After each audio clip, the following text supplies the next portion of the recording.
দেখুন, নাইম শেখ অনেক দিন পরে দলে ফিরেছেন এবং নাইম শেখের ভিতরে খেলায়, শ্রীলঙ্কায় খেলাটা যেরকম দেখলাম তার ভিতরে বেশ খানিকটা জড়তা দেখেছি। এবং আমি নিশ্চিত নাইম শেখের রিসেন্ট যে পারফরমেন্স লোকাল খেলাগুলোতে, সেখানে তিনি কিন্তু দারুণ খেলেছেন এবং সেই কারণেই তাকে জাতীয় দলে আনা। কিন্তু নাইম শেখের যখনই নাম আসে তখনই আমার সেই ভারতের সাথে নাইম শেখের খেলাটা, আমরা যেইবার পিং বল টেস্ট খেললাম, সেইবার যে 89 ইনিংস একটা খেলেছিলাম, আমার সবসময় ওই খেলাটা ওর চোখে ভাসে আমার।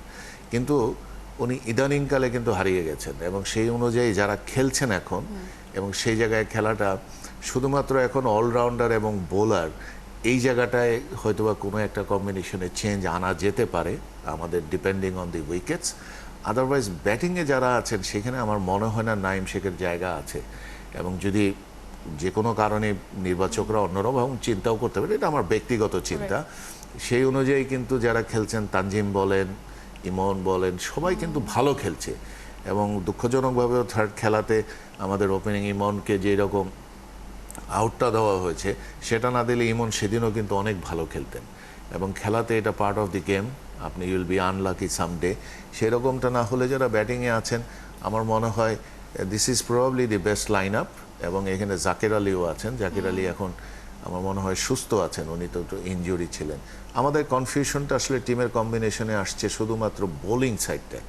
আপনি পেস বোলার কয়জন নিচ্ছেন, স্পিনার কয়জন নিচ্ছেন, এবং স্পিনারে আমাদের একটা অ্যাডভান্টেজ এখানে আমরা দেখছি।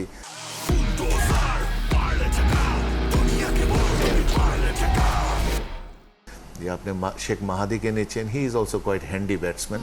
আমরা পেস বোলার নিচ্ছি তানজিমকে, তিনিও যথেষ্ট ভালো দক্ষতার সাথে ব্যাটিং করেন। আমরা রিশাদকে যদি নেই, রিশাদও ভেরি গুড ব্যাট। এই টি-20-র জন্য 20 ওভারের খেলায় উপরের দিকে যদি আমরা 10-12 ওভার 15 ওভার খেলে দেই, পরের 5 ওভারে এরকম যারা বিগ হিটার আছেন তাদের মধ্যে কিন্তু এই কয়জন বোলার সবাই আসেন।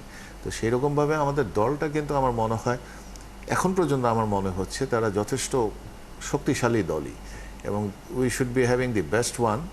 এবং যেটা লাস্ট খেলেছে সেই দলটাই হয়তোবা বেস্ট, বাট এর ভিতরে হয়তোবা কারো এখন ফ্লুট টাইম, কোভিডের সময় এইরকম যদি কেউ কোনো রকম মানে দুর্ভাগ্যজনকভাবে কেউ অসুস্থ না হয়ে পড়ে, that should be the combination. বা তারপরেও পিচের উপরে নির্ভর করে অনেক সময় অনেক চেঞ্জেস আনে সকালবেলা। আরেকটা হচ্ছে এখন হয়তোবা এরকম বৃষ্টি ভেজা মাঠে বলে একটু নেক্সট সেশনে যখন বোলিং করবেন তখন বলটা একটু ভারী হবে, সেটাও একটা এফেক্ট হতে পারে। বাট সার্বিকভাবে আমি মনে করি we should be ready for all the ods. এবং সেই জায়গা থেকে মোকাবেলা করে যদি আমরা খেলে পাকিস্তানের বিরুদ্ধে সিরিজটা জিততে পারি, তাহলে কিন্তু এটা একটা বিরাট বুস্টিং হবে আমাদের জন্য, এবং সেটাই আমাদের জন্য সবাই কাম্য, এবং আমরা সবাই লুকিং ফরওয়ার্ড টু। এবং বৃষ্টি যেন কোনো খেলাটা ইন্টারাপ্ট না করে, তেমনটাই আসলে আমরা চিন্তা করছি। আমি অন্ততপক্ষে চিন্তা করছি পজিটিভলি। আমরা মেহেদী হাসান মিরাজকে দেখছি কিনা? মেহেদী হাসান মিরাজ থাকতে পারেন, কারণ একটা জিনিস হচ্ছে, ধরুন আমাদের গত দলে কিন্তু শেখ মাহাদিকে বানানো হয়েছিল vice captain, but very unfortunately I found vice ক্যাপ্টেনকে ওনাকে বেঞ্চে বসিয়ে রেখেছে। These are very odd kind of situation we create যারা ম্যানেজমেন্টে আছেন তাদের জন্য। এবং তারা কেন করছেন সেই জায়গাটার থেকে, তাহলে আপনি যে কোনো কারণেই হোক, আমি পাকিস্তানের কথাটাও দেখছিলাম, পাকিস্তানের টিম ক্যাপ্টেনের সম্বন্ধে যিনি মির্জা, তার সম্বন্ধে বলছিলেন তারা যে তাকে বলা হয়েছে উনি ওয়েস্ট ইন্ডিজ পর্যন্ত ক্যাপ্টেন থাকবেন, তার মানে হি ইজ অলসো নট শিওর যে এর পরে থাকবে কিনা।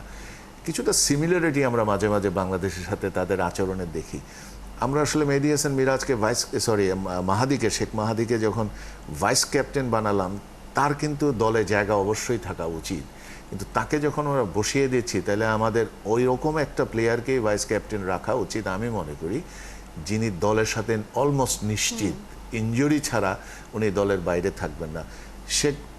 আমাদের মেহেদী মিরাজের কথা বলছেন, he is a wonderful batsman, wonderful bowler, A total player. But যে কোনো কারণেই হোক, টি-20-তে ওনার জায়গাটা যেখানে ওনাকে আনা হচ্ছে, সেই জায়গাটায় অনেক স্লো হয়ে যাচ্ছে ওনার খেলা। বর্তমান যুগের যেই খেলা, সেই খেলার ধাঁচে উনি যে পারবেন না তেমনটা না, বা তিনি তো তৈরি করেন তাকে ওয়ানডে এবং টেস্ট খেলার জন্য। টি-20-তে হয়তো বা পেসটা তার ওই রকম না, তার এভারেজ, তার স্ট্রাইক রেট কিছুটা নিচের দিকে। অন্যদের যে একদম বিরাট অনেক বড় কিছু আছে তা তেমনটা না। নয়, কিন্তু আমরা যদি শ্রীলঙ্কার বিপক্ষে যে ম্যাচগুলো বাংলাদেশ আসলে জিতলো, তামিম লিটন যেভাবে ব্যাট করেছে অ্যাকচুয়ালি এরকম ব্যাটার দরকার, বা রিশাদ এসেই এক ওভারে 2টা উইকেট তুলে নিয়ে যে ব্রেক থ্রুটা এনে দেয়, মোমেন্টাম চেঞ্জ করে ফেলে, ওই ধরনের বোলার দরকার।